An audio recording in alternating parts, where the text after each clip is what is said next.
Hey everyone! Today we're going to be looking at a series of insights from a book called The Celestine Prophecy by author James Redfield. I'm sure many of you have heard of it, if not read it, or perhaps you've seen the movie. The book itself chronicles a man who goes to Peru where he learns about an ancient manuscript that was recently discovered, which shares insights about the process of waking up to a higher consciousness and understanding yourself better. We thought that the book shared very valuable insights for people growing spiritually and consciously, and we'd like to share it with you today. We do recommend checking out this book if you have time, as well as James' other work. But for those of you who don't have the time, here's the abridged version.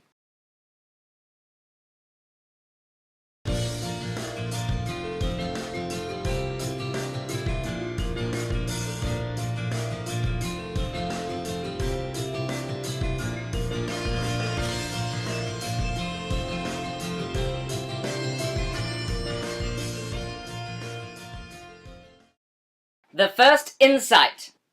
The first insight reveals that there is a mysterious way in which your life evolves. It talks about how there is something more, something spiritual, operating underneath everything we do. It encourages one to look at their life in a new way, taking the coincidences in their experiences seriously. People are realizing that these meaningful coincidences in their life are not coincidences at all, but synchronistic events, and following them will start you on your path to spiritual truth. The second insight. The second insight reveals that we are all in the process of constructing a new perception of the world that we live in. The first half of the millennium was controlled by the church, which interpreted spirituality for the people, passed down doctrine, restricted our beliefs, and controlled the avenues of power. It put one in a specific place within society, and humankind at the center of the universe in a battle of good and evil. These beliefs gave meaning to life, but they were challenged during the Renaissance and Reformation. From there, humans took to science to discover the meaning of life. Of course, science wasn't able to figure it out right off the bat, so in the meantime, we turned our attention to increasing material comfort while our adventurers and scientists searched for the meaning of life. Now, as we start a new century, we have lost touch with all meaning to life, but have achieved the material comfort that we sought after. People are beginning to wake up and realize the state of the world, and we're beginning to look inward at ourselves. It's time for us to reconnect with life's ultimate purpose. The third insight! The third insight begins a new view of life.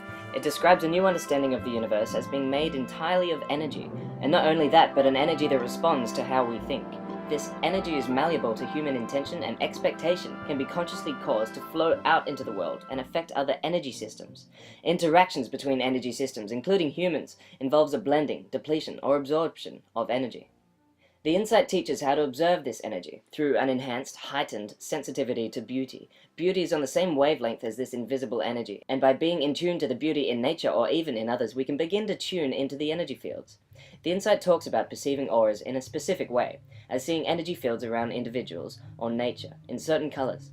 I want to point out that not everyone will see auras and energy fields in the same way.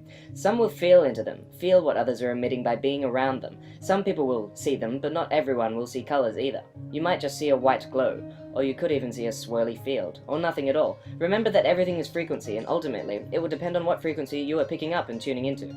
Only a small part of the electromagnetic spectrum is the colorful aura that is described in the third insight.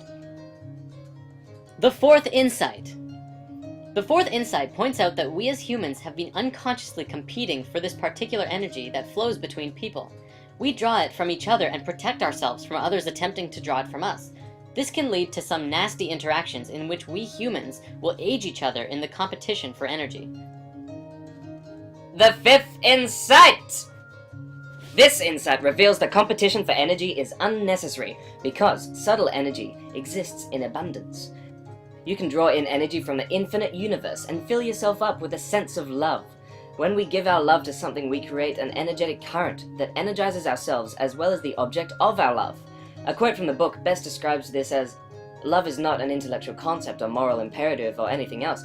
It is a background emotion that exists when one is connected to the energy available in the universe," which of course is the energy of God. Being in love is the most hedonistic thing you can do. The sixth insight. In order to be in a state of love with the world, we have to let go of old patterns of behavior we developed to take energy from others. These are called control dramas, which we can clear by simply being conscious of them and realizing the higher truth behind our control drama fantasy. There are 4 control dramas. 2 are actively demanding energy, and 2 are passively creating conditions in which energy is sent. Active control dramas include intimidation and interrogation. asking questions and then picking apart the answers. Passive control dramas include aloofness, creating an air of mystery that entices others to send energy, and the poor me control drama, creating a sense that if others don't provide energy, something awful will happen to the individual.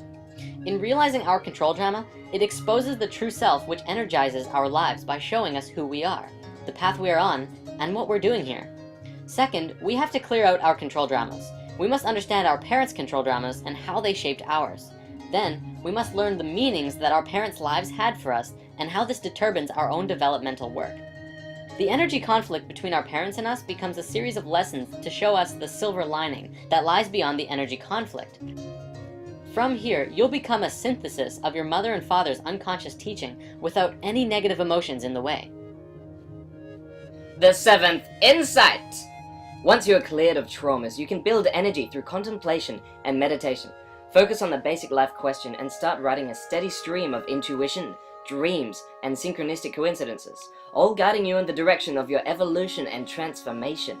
Center yourself on your life path by discovering the immediate, smaller questions that currently confront you in life.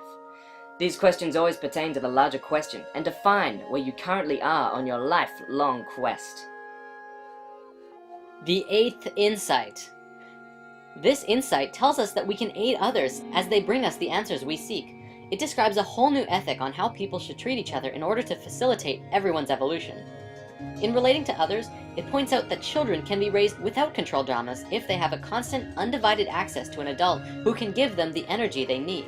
Evolution can't be done alone, so begin to practice this new ethic by uplifting those who cross your path. Talk to people who you meet coincidentally or make spontaneous eye contact with.